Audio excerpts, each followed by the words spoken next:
surat bahwa duitnya 175 juta katanya dirampok. Korbannya 1 orang. Pom bensin Cikareng kilometer 12. Seorang pria bernama Davidson Tantono ditemukan tak bernyawa di stasiun pengisian bahan bakar umum di daerah Daan Mogot, Jakarta Barat. Davidson tewas akibat luka tembakan senjata api di bagian kepala. Pelakunya adalah satu komplotan perampok yang sudah membuntutinya. Ditembak kepalanya katanya sama 2 orang pakai satu motor. Dari Davidson, pelaku berhasil menggasak uang tunai sejumlah 300 juta rupiah. Jenazah korban kemudian dibawa ke Rumah Sakit Polri Kramat Jati untuk proses autopsi.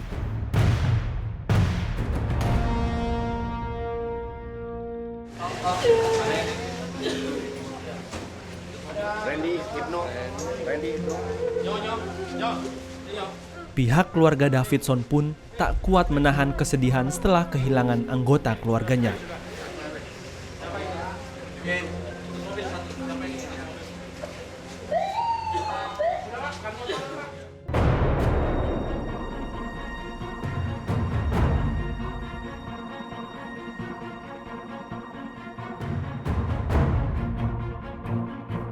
Berselang 3 hari pasca perampokan di Daan Mogot, di perumahan Bugel Indah Karawaci Tangerang, perampokan dengan menggunakan senjata api kembali terjadi. Seorang perempuan bernama Italia Chandra Kirana Putri tewas di tangan perampok yang menyatroni rumahnya. Italia tewas karena luka tembakan yang mengenai tubuhnya saat mencoba melawan perampok.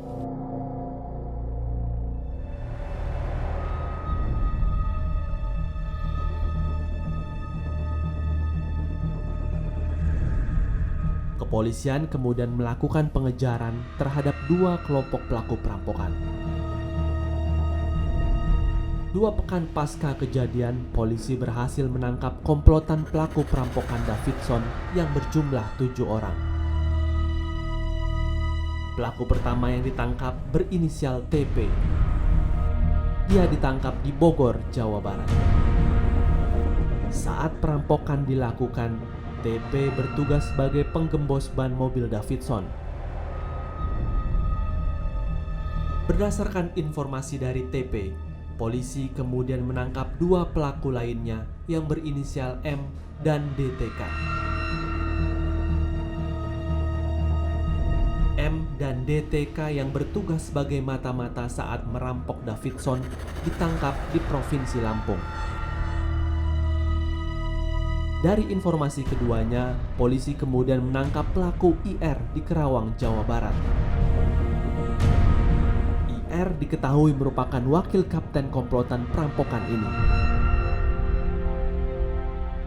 Namun IR tewas ditembak saat melawan petugas ketika diminta menunjukkan lokasi persembunyian Safril, kapten komplotan perampok.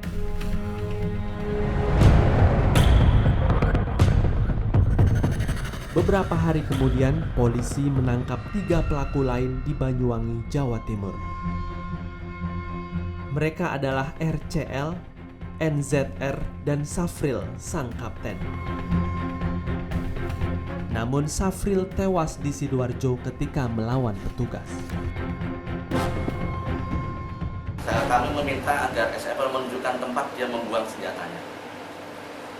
Tapi begitu di lokasi, SFL melakukan perlawanan dengan berusaha merebut senjata api milik petugas. Oleh karena itu kami lakukan tindakan tegas dengan melakukan penembakan terhadap yang bersangkutan. Kelompok ini diketahui merupakan spesialis perampokan asal Lampung. Lalu dari mana asal senjata api yang mereka gunakan?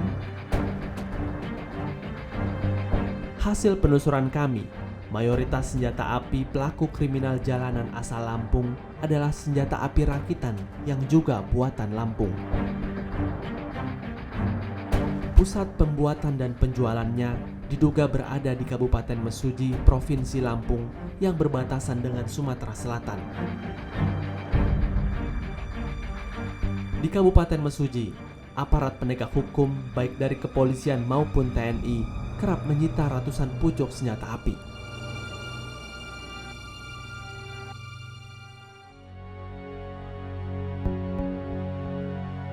Bagi sebagian masyarakat Mesuji, memiliki senjata api adalah hal lumrah. Bahkan dalam sebuah obrolan santai sekalipun, pamer senjata adalah hal biasa bagi masyarakat Mesuji. Saya pun pergi ke Mesuji untuk mencari fakta tersebut. Sampai di Mesuji, saya bertemu dengan Budi yang akan membeli senjata api.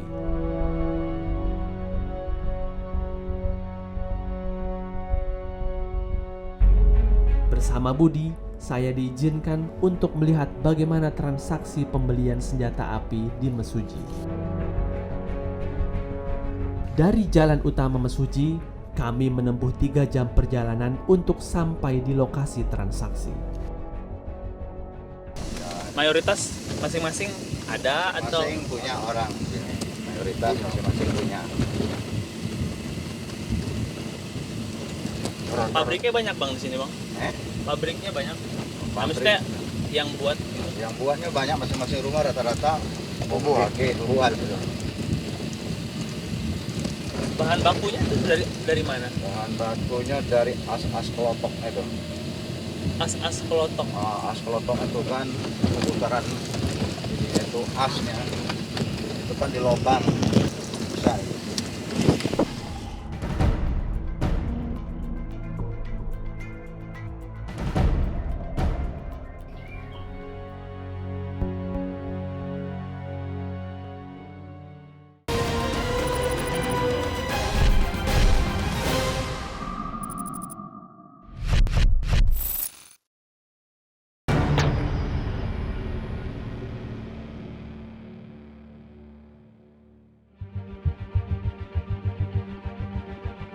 Saya melakukan penelusuran bersama seseorang yang sudah biasa melakukan bisnis jual beli senjata api rakitan.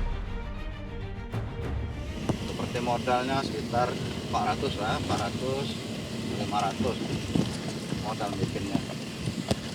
Kalau buatnya berapa lama bang Satu hari bisa 3, bisa 2. Kaliber berapa? Ya, mesan bisa, nak kaliber apa bisa. Yang 5,56 peluru panjang bisa. Yang pakai peluru pistol MM46 bisa. Seperti Kol 45 revolver bisa. Bisa. Laras panjang bisa semua. Bisa, laras panjang bisa. Yang biasa ada yang biasa. Yang biasa ada yang biasa.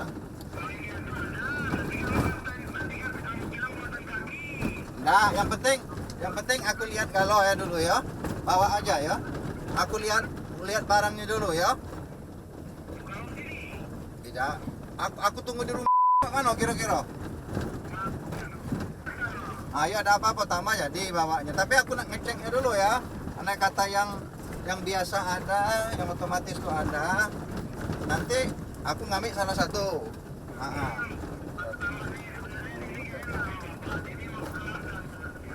Ya, tapi aku bisa dites itu kan?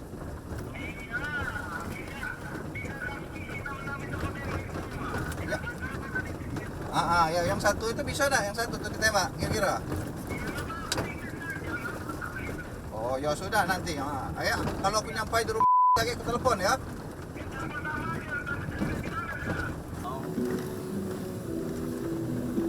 Mayoritas warga di sini Mayoritas rata-rata punya. berapa persen bang dari warga di sini pegang senjata? 80-an, 80% lah. 80%. 80% rata-rata punya. Kenapa bang kok pada pegang senjata gitu kan? Mereka kan bukan buat nyari uang gitu kan? Untuk jaga-jaga aja. Satu, pertama untuk jaga-jaga. Pertama, kedua jual beli juga dia. Oh. Kami pun tiba di desa yang menjadi lokasi transaksi senjata api. Jadi di sini ya Bang pembuatan pusatnya ya Bang. Ya, pusat pembuatan apa?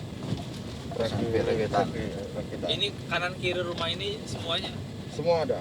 semua ada. Semua nyimpan senjata rakitan. Nah, yang di depan kita Heeh. di bawah pohon itu tempat pengelasan. Tempat Pengelasan senpi rakitan. SMP rakitan. Ya, yang ini. Ini Bang. Ya, Oh, ini. Pelan-pelan, Bang. Nah, yang di sana Oh bengkel las itu ya Bang. itu yang di sana Heeh. yang ada pondok di air itu Iya. itu juga pengelasan juga itu. Lokasi ini diduga sudah dikuasai sindikat senjata api. Di sini rata-rata satu keluarga itu bisa punya 3 atau 4 pucuk senjata api. Pegang produksi. Pegang, ya, Oh, pegang. juga. Dari sini biasanya pembeli datang ke sini atau ada yang distributor keluar gitu Bang? Distributor ada, yang Ada datang distributor ada, yang beli di sini juga ada. Oke. Kalau dari sini biasanya keluarnya lewat jalur darat atau ada jalur lain Bang? Dari Keluar sini luar pabrikan. tempat kita masuk tadi Heeh. di Garuda Hitam itu. Oh situ. Ya. Cuman ada cabang-cabangnya tempat Oh banyak jalan. ya jalannya untuk keluar di jalan besar.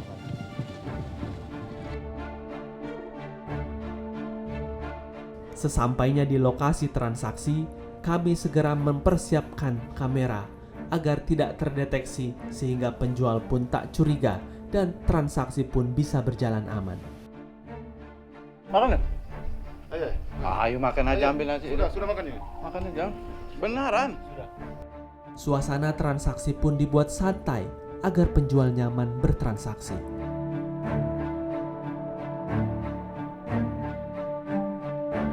Tak lama, sang penjual mulai menggelar barang dagangannya. Senjata api yang dijual salah satunya adalah revolver double action tipe otomatis.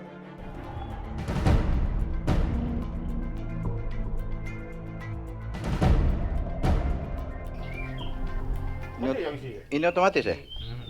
Yang ini otomatis ya? Seperti sepatu motor menanu ini. Ada pelurunya?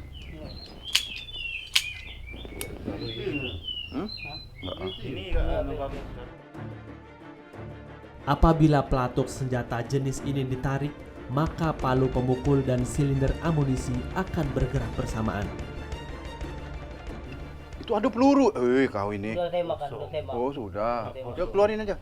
Lagi bertur ada lagi. aja keluar. Iya keluar. Keluarin aja. Keluar lengan dengan Senjata api kedua yang ditawarkan penjual adalah revolver jenis single action. Udah makan Ian, Bah? Udah. Oh ini seperti punya.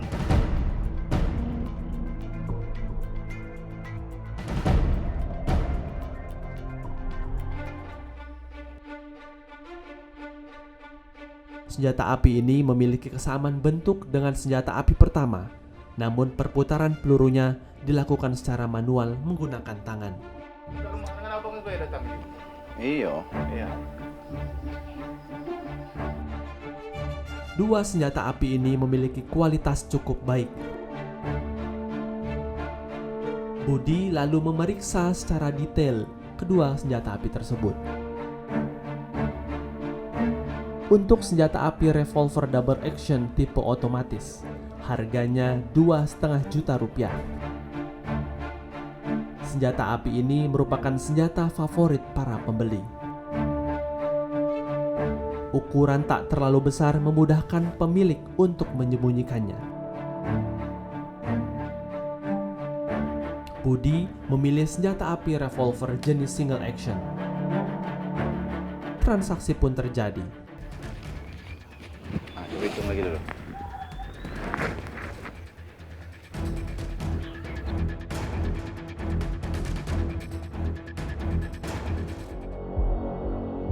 Budi pun kemudian mencoba senjata api tersebut.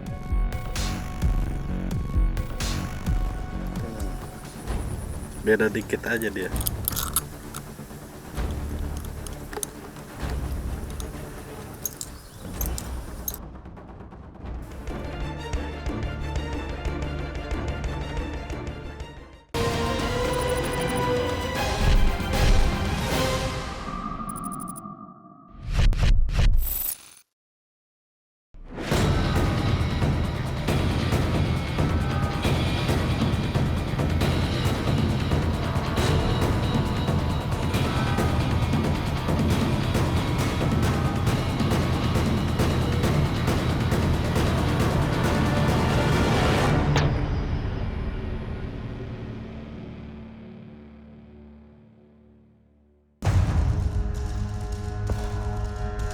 Setelah transaksi senjata api rakitan rampung, Budi lalu melakukan percobaan untuk memastikan senjata api yang baru dia beli bisa berfungsi. Pencarian lokasi pengetesan pun dilakukan.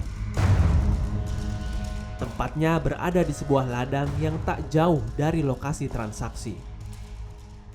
Itu kalau beli dapat peluru atau di luar peluru, Bang? Kalau beli kadang-kadang dikasih peluru 2, kadang-kadang 1 peluru, kadang-kadang nggak ada peluru. Sesuai dengan perjanjian. Oh, sudah perjanjian. Isi peluru juga, Bang? Kalau Bisa produksi bikin peluru pelurunya tidak. Produksi peluru tidak, tapi dia beli dari kadang-kadang dari TNI, dari Polri, polisi, nah, gitu. Oh, memang beli pelurunya beli berarti ya? Pelurunya beli, tapi belinya dari siapa saya kurang tahu. Pokoknya dia beli peluru. Pokoknya ada aja ya. Ada pelurunya.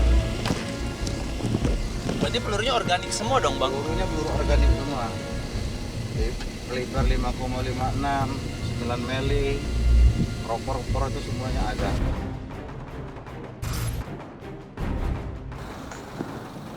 Setelah berhasil melakukan pembelian senjata api rakitan, kali ini sang pembeli akan mencoba senjata tersebut. Ayo kita siap.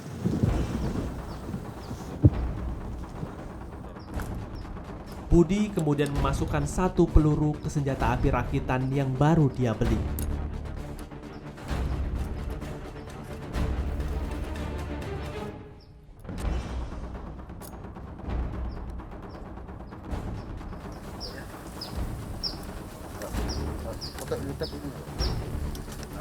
Nah, ada. Taruh, Bang.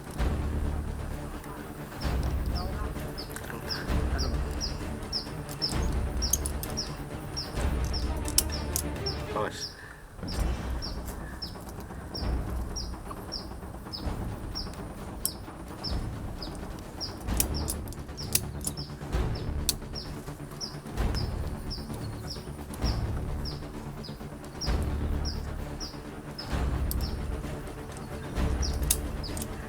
Pada percobaan pertama, senjata api tak meletus.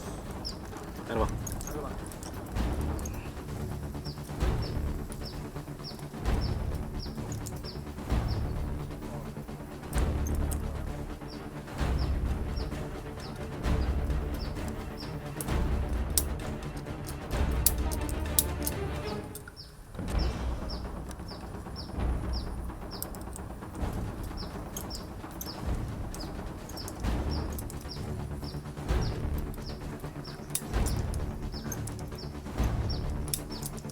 Hasil sama juga terjadi pada pengujian kedua. Ali pun kemudian memeriksa kondisi senjata api rakitan tersebut. Beda dikit aja dia.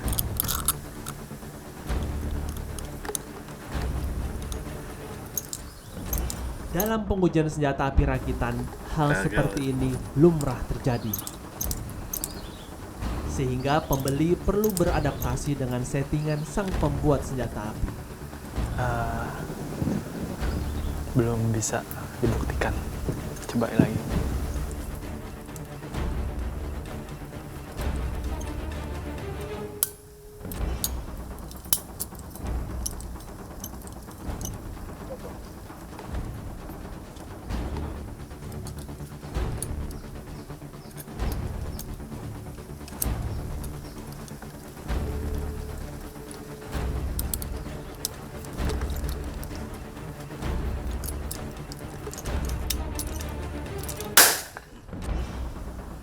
Kalau kita beli ya maunya semurah-murahnya, kalau jual ya maunya semahal-mahalnya.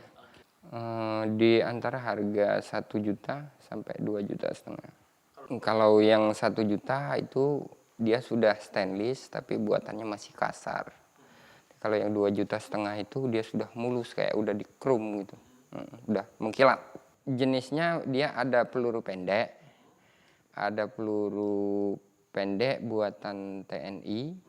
Pelurunya ada yang peluru panjang buatan TNI juga, ada yang peluru buatan polisi, ada yang otomatis pelatuk, otomatis semua, tinggal tarik picunya itu dia sudah muter sendiri tempat pelurunya.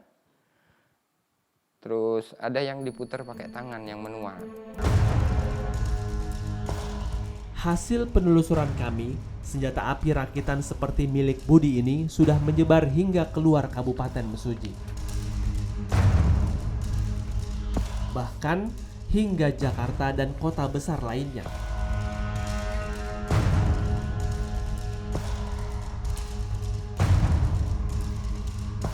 Jalur yang digunakan untuk menyelundupkan senjata api ini ialah melalui jalur sungai. Saya pun menelusuri jalur ini bersama Serda Nasrullah, anggota Kodim 0426 Tulang Bawang, Lampung. Sungai ini tampak sepi dan jauh dari pantauan aparat kepolisian.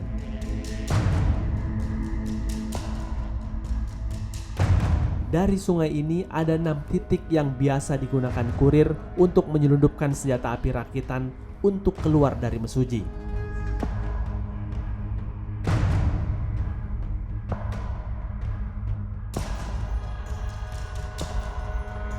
Dari ke-6 titik itu, senjata api rakitan Mesuji dan Sungai Ceper menyebar ke berbagai wilayah di Indonesia. Mulai dari Sumatera Selatan, Bengkulu, Lampung, Jambi, hingga ke Pulau Jawa. Seminggu atau katakanlah dalam seminggu gitu, berapa banyak senpi yang keluar dari tempat perakitan itu? Tergantung pesanan. Bisa hitungan dia bawa 10 biji atau bisa juga ratusan atau puluhan. Rata-rata kalau di rata-rata gitu sebulan berapa? Sebulan kalau perkiraan, kalau pemesannya lagi banyak ya bisa di atas angka 100 pucuk. 100 pucuk? Iya. Jadi 100 pucuk per bulan keluar dari lokasi ini keluar ya? Senpi ada yang sama peluru, ada yang senpinya saja tanpa peluru. Bu, saya minta maaf sama Ibu kena itu kejadian itu, Bu. Maaf, saya maaf benar.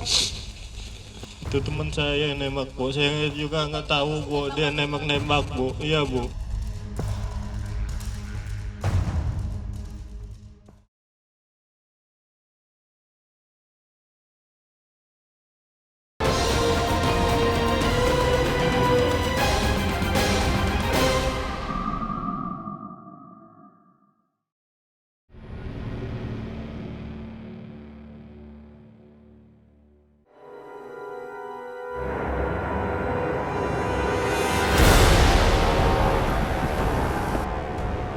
Setelah 2 minggu pasca penembakan Italia Chandra Kirana di Karawaci, polisi akhirnya berhasil menangkap pelaku penembakan Italia di Provinsi Lampung.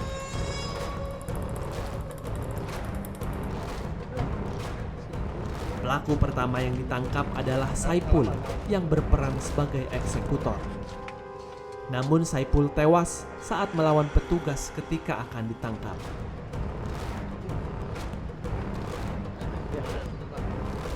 Jenazah Saipul kemudian dibawa ke Rumah Sakit Bayangkara Lampung.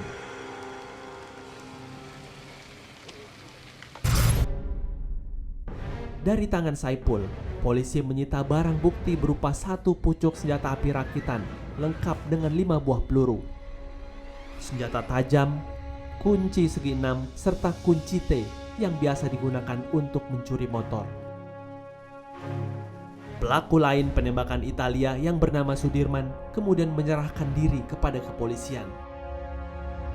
Saat dipertemukan dengan orang tua Italia, Sudirman hanya bisa meminta maaf dan mengaku tidak tahu rencana penembakan oleh rekannya Saipul. Saya minta maaf, Bu. Iya, Bu. Benar, Bu. Saya ngaku salah, Bu. Itu nyawa anak saya, nyawa harapan anak saya itu. Bu, saya minta maaf sama Ibu kena itu kejadian itu, Bu. Maaf, saya maaf benar. Itu teman saya yang nembak, Bu. Saya juga nggak tahu, Bu. Dia nembak, Bu. Iya, Bu. Kejahatan dengan menggunakan senjata api bukan baru kali ini saja terjadi di Jakarta. Data Polda Metro Jaya mencatat, sepanjang tahun 2015 silam, ada 594 kasus kejahatan yang menggunakan senjata api. Saya pun menemui kriminolog Anggi Aulina untuk mengenali tipe kejahatan yang kerap melibatkan senjata api. Dan apa sebenarnya penyebab penggunaan senjata api semakin marak dilakukan oleh pelaku kriminal? Biasanya para pelaku kejahatan tersebut akan memiliki senjata api atau senjata tajam dalam melakukan tindakannya. Mengapa mereka biasanya memiliki senjata tajam atau senjata api dalam melakukan aksinya adalah karena mereka sudah memikirkan faktor risiko bahwa mereka akan berkonfrontasi dengan korban. Berbeda dengan jenis kejahatan seperti penjamretan, di mana mereka melihat bahwa saya akan mengambil dan lari gitu ya. Jadi mereka punya risiko yang lebih sedikit gitu dalam berkonfrontasi dengan korbannya. Sedangkan untuk jenis perampokan yang biasanya memang memakan waktu yang relatif lebih lama ya, apakah itu mereka merampok rumah ataukah mereka melakukan pencurian kendaraan bermotor ya, itu biasanya mereka akan berada dalam waktu dalam lokasi yang cukup lebih lama gitu dibanding dengan kejahatan-kejahatan yang memang sekali ambil mereka bisa langsung lari begitu. Lantas apa tujuan pelaku kejahatan membawa senjata api ketika beraksi? Tentu ada perubahan mental ya gitu yang dimiliki, yang dirasakan gitu oleh para pelaku kejahatan. Tujuan mereka membawa yang pertama ya adalah karena mereka harus mengancam korban apabila mereka akhirnya harus berurusan dengan korban gitu ya, untuk kemudian memperlancar aksi. Yang paling penting itu adalah timingnya atau waktu gitu. Jadi mereka tidak bisa berlama-lama di lokasi tersebut sehingga harus ada faktor yang memang dapat mempercepat aksi tersebut gitu. Dan mereka secara logika, secara rasional gitu mereka pikir bahwa senjata api merupakan perlengkapan yang dibutuhkan dalam melakukan aksinya. Keberadaan senjata api atau senjata tajam yang mereka miliki bisa menjadi faktor pendorong keberanian sih gitu ya, atau kita sebut dalam tanda kutip biasanya nyali ya gitu, nyalinya semakin tinggi gitu. Memang semua itu tergantung ya gitu dari individu masing-masing begitu ya penggunaan senjata api. Tapi memang biasanya akan meningkatkan nyali. Kenapa? Karena mereka yang memegang senjata api itu biasanya juga bukan orang yang pertama kali gitu melakukan tindakan kejahatan gitu, sehingga mereka sudah belajar dalam tanda kutip ya gitu, bahwa belajar untuk menggunakan peralatan seperti itu gitu. Bahkan mungkin beberapa kali juga sudah pernah melakukan kekerasan.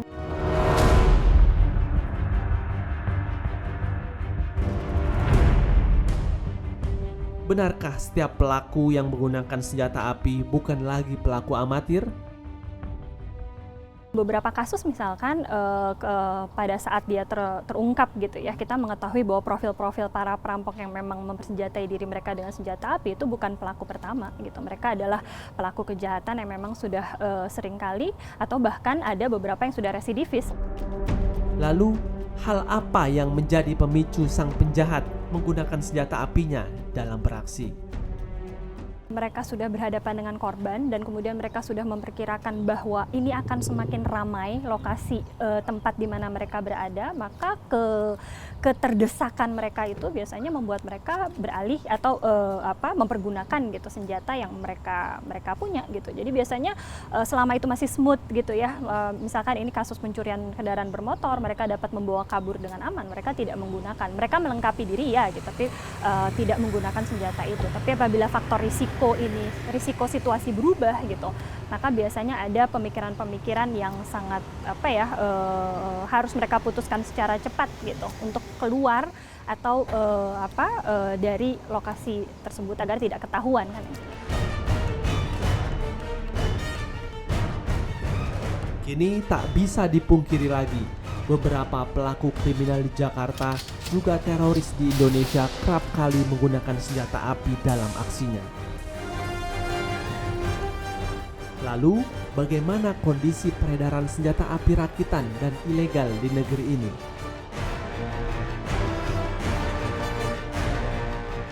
Saya menemui Abang, salah seorang penjual senjata api di Jakarta. Kami sepakat untuk merahasiakan identitas narasumber sebagai syarat melakukan wawancara ini. Bagaimana sih Bang peredaran senjata api, baik itu senjata api organik yang ilegal maupun senjata api rakitan di Jakarta ini seperti apa Bang peredarannya Bang? Kalau senjata api pabrikan ilegal itu yang bermain itu biasanya level atas. Karena memang harganya juga bukan harga murah.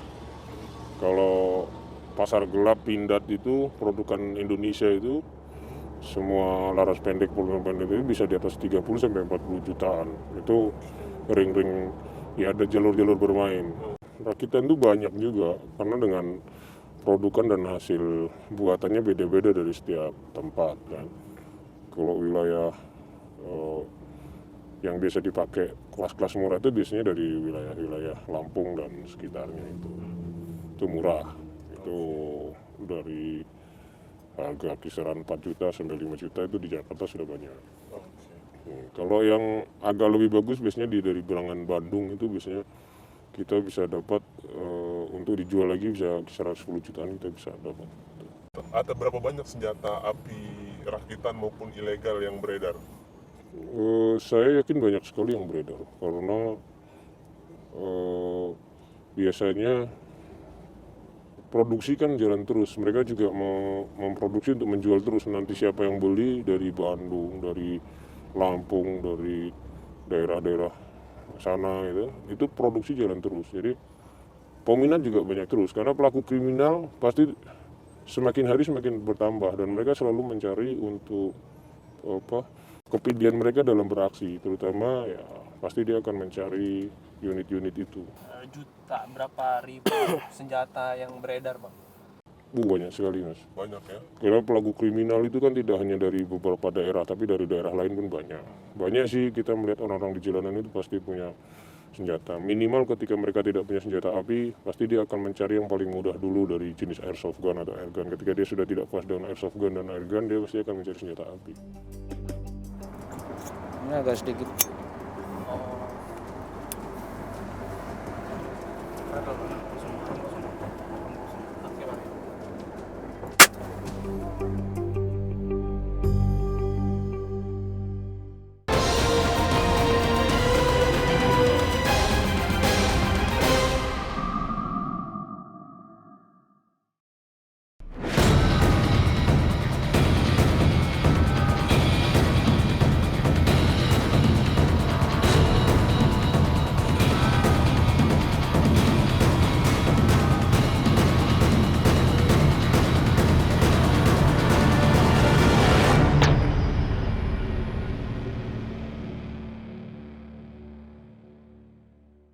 Abang sekarang bawa senjata apinya nggak Bang?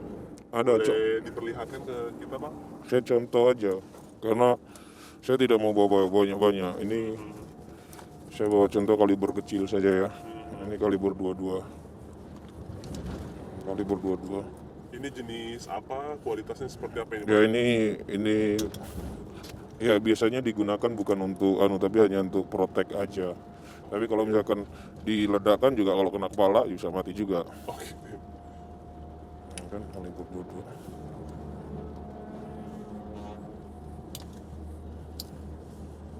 Oke, ini jadi ini jenis FN ya Bang? Iya, jenis pistol. Ini jenis pistol. pabrikan atau rakitan Bang? Sepertinya kalau pabrikan bisa seperti ini. Kalau rakitan akan sulit seperti ini. Oke, jadi ini pabrikan? Bisa. Bisa dibilang ini pabrikan ya Bang? Karena saya juga tidak tahu siapa yang membuat. Tahunya barang ada di tangan saya. Oke, jadi ini kaliber 2 biasanya ini dipakai buat second gun. Biasanya kalau yang hobi-hobi kecil begini biasanya orang yang sudah punya senjata besar, maksudnya senjata ya. Kedua kalau udah pertama habis biasanya buat di kantong aja dia, biasanya gitu. Ini kalau abang jual harganya berapa Bang? Saya buka harga di atas 10. Di atas 10. Spesifiknya? Ya ini hanya untuk senjata tangan aja. Jadi biasanya dia tidak bakalan digunakan karena hanya untuk defense aja. Tapi kalau misalkan penjahat orang yang punya seperti ini ya biasanya dia sudah punya senjata besar. Selain itu ada lagi Bang yang dibawa? Saya ini bawa. Oke. Ini Sig Sauer P226. Ini pabrikan Bang? Iya, pabrikan P226. Oke. Sig Sauer P226. Ini kalau biasa dipakai buat senjata organik pabrikan. Kalau senjata pabrikan begini itu harganya bisa di atas 50 jutaan sekarang untuk harga di Jakarta ya. Soalnya kalau pasar gelapnya ya bisa 20, 35 itu. Abang sendiri seperti apa sih Bang proses transaksi senjata gini kan?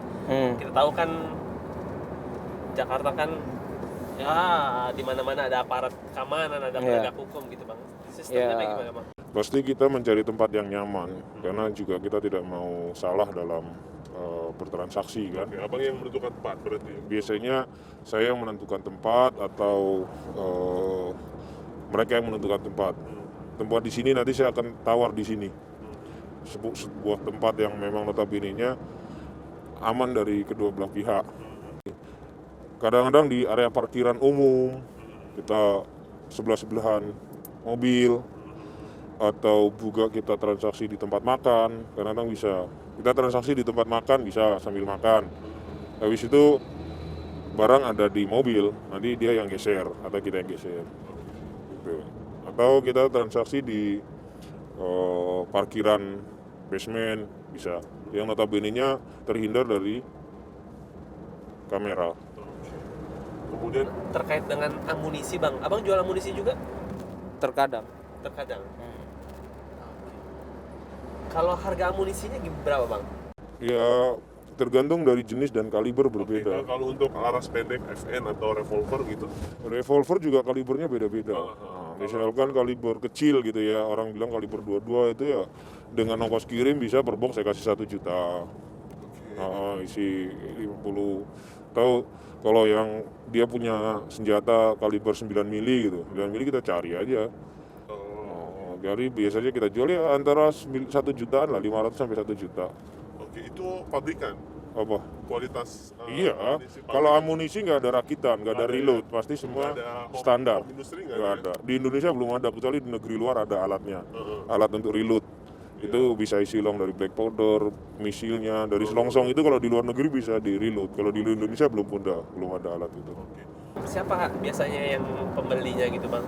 Untuk apa mereka? Ya sebenarnya mereka beli senjata itu terkadang satu hobi, karena siapa orang, terutama laki-laki ya, tidak siapa laki-laki pasti suka dengan senjata, siapa saja.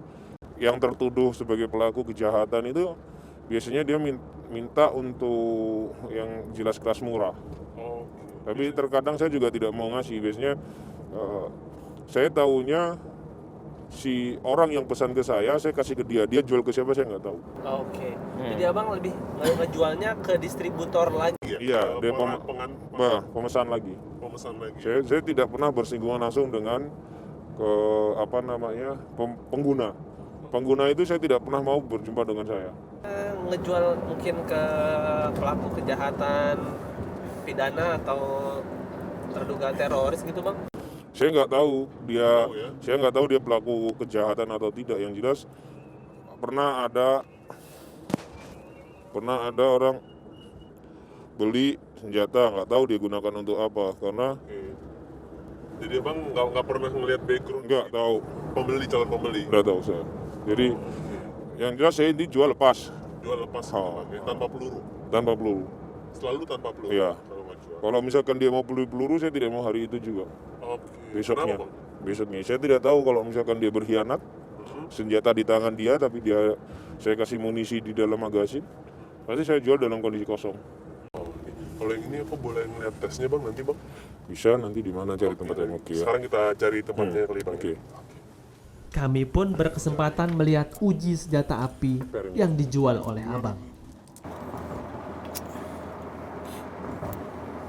Itu peluru berapa mili Bang? 22.